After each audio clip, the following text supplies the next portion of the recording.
नमस्कार साथियों, Suryanagari unique law classes के यूट्यूब चैनल पर मैं डॉक्टर उर्मिला राठी आपका हार्दिक स्वागत और अभिनंदन करते हैं। बात करें हम लोग जेएलओ के एग्ज़ाम की। अब लास्ट मोमेंट पे क्या करना, आइए उस पर डिस्कस करते हैं। साथ ही साथ एक बहुत बड़ा मुद्दा चल रहा है कि क्या जेएलओ के एग्ज़ाम में मेहंदी लगा के जा सकते हैं कि नहीं।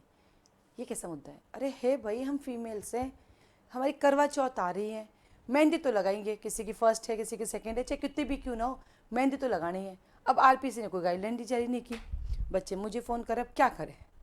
करें तो क्या करें? एग्ज़ाम भी हमारे लिए वैल्यू रखता है, करवा चौथ भी वैल्यू रखता है। मुझे नहीं लगता कि इस मेहंदी में कोई दिक्कत है, लेकिन गवर्नमेंट के रूल हमें फॉलो करने पड़ते हैं। तो अब इसके बारे में मैंने आरपीसी का कॉल भी करने की कोशिश की, जस्ट डायल से नंबर लेकर, बट फ़ोन लगा ही नहीं है। और आरपीसी की कोई गाइडलाइन अभी तक आई नहीं है। अभी हाल ही में दिल्ली हायर जुडिशरी का एग्ज़ाम देकर आई, वहाँ किसी चीज़ का कोई दिक्कत नहीं था। ना उनको अंगूठियाँ खुलवाई उन्होंने हमसे, ना ईयरिंग्स खुलवाए हमसे, ना नोच भी निकलाई, ना मंगलसूत्र खुलवाया, सब कुछ पहना हुआ था।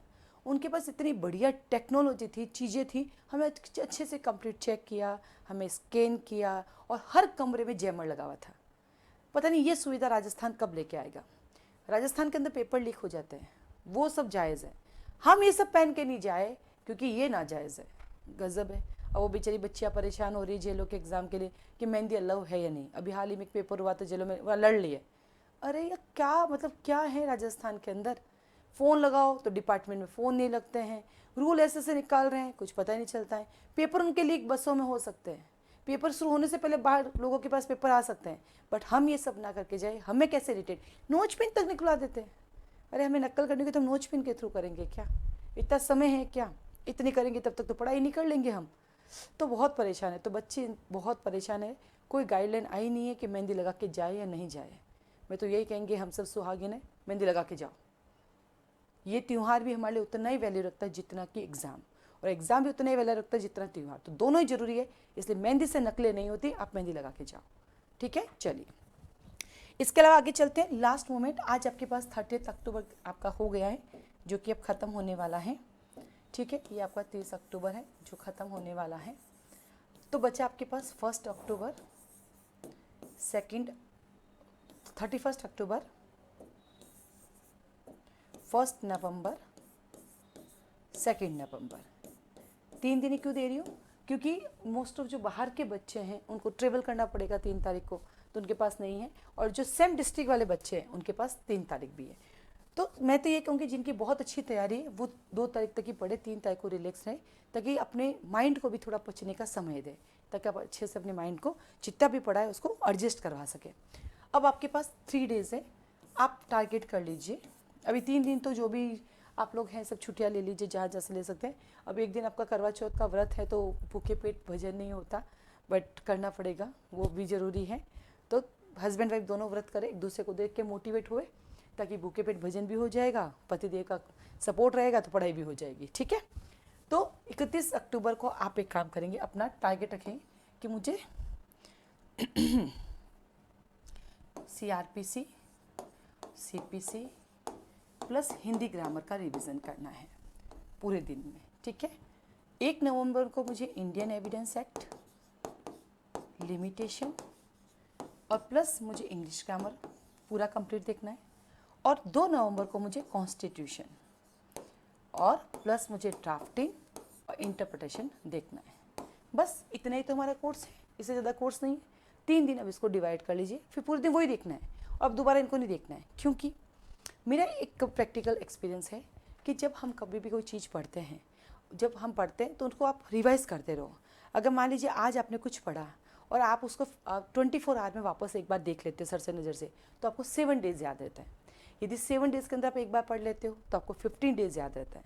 15 डेज़ आप एक बार पढ़ लेते हो तो आपको 1 मंथ याद रहता है। और 1 मंथ में आप एक बार उसको रिवाइज़ कर लेते हो तो आपको 3 मंथ याद रहता है। 3 मंथ में आप एक बार रिवाइज़ कर लो उस कोर्स को तो वो आपको 6 मंथ याद रहता है। ये एक हमारा फिजिकल जो है ना, हमारी स्ट्रेंथ है ये हमारी ज़िंदगी की, और ये मेरे साथ प्रैक्टिकली होता रहता है, इसलिए मुझे सारी चीज़ें याद है, क्योंकि ये रिवीजन मेरे होते रहते हैं।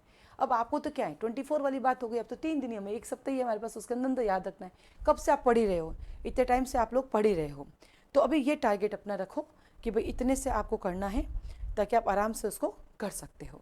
तो 3 दिन का टारगेट कीजिए, और 3 तारीख को रिलैक्स हो जाइए। जो भी बच्चा बाहर से ट्रेवल कर रहा है उसकी अच्छी तैयारी, तो बहुत से किताबें उठा के नहीं लानी है अपन को। आपको लगता है कि नहीं मेरा मन संतुष्ट नहीं होता मैडम पढ़े हुए, तो एक सब्जेक्ट रखो अपने पास, बाकी सब हटा दो, क्योंकि मन तो संतुष्ट एग्जाम हॉल में बैठेगा तभी होगा, उससे पहले नहीं होगा। तो अपना टारगेट फिक्स करें, थोड़ा सा कल से सुबह वॉक करें, इवनिंग में भी 4-5 बजे एक बार वॉक करें, क्योंकि अब रिलैक्स होने का समय है। एग्जाम हॉल में जब बैठेंगे आप तो वहाँ दिमाग एक बार आपका ना साइलेंट हो जाएगा, काम करना बंद कर देगा। इतने दिन से आप कंटिन्यू पढ़ रहे हो, अचानक से 3 घंटे बैठोगे तो थोड़ा सा दिमाग साइलेंट होगा। कई दिनों से मोबाइल भी चला रहे हो, मोबाइल से भी आप ना पेपर सॉल्व कर रहे हो, तो एक बार होगा। तो वह घबराए नहीं, लंबी सांस ले, रुके, पानी पिए, वापस काम करे, थोड़ा सा इधर देख लो उधर देखिए, वो गोले भी बहुत बारीक होते हैं ना, तो करते करते गलत गड़बड़ हो जाती है। यदि एक आध गोला आपका गलत भर जाए भूल में तो इसको इग्नोर करें, ये सोचे बाकी अभी तक मेरे पास और पढ़े मैं उसको कर सकता हूँ।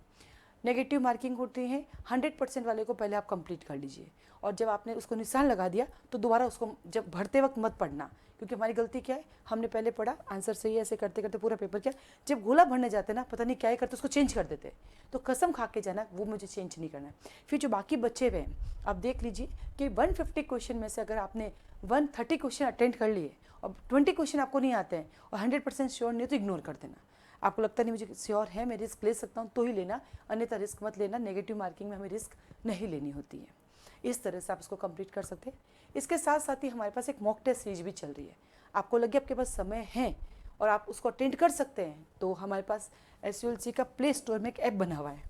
अगर कंफर्टेबल है आप कर सकते हैं तो प्ले स्टोर में जाना और वहाँ पे लिखना SULC Jodhpur, Suryanagari unique law classes, का शॉर्टकट नाम है SULC जोधपुर।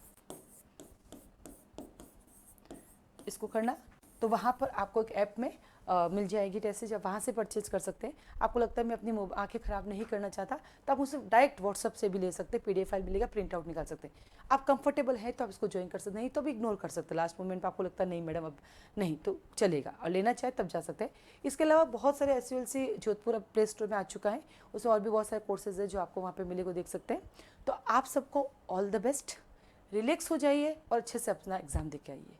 आज के लिए धन्यवाद, ऑल द बेस्ट।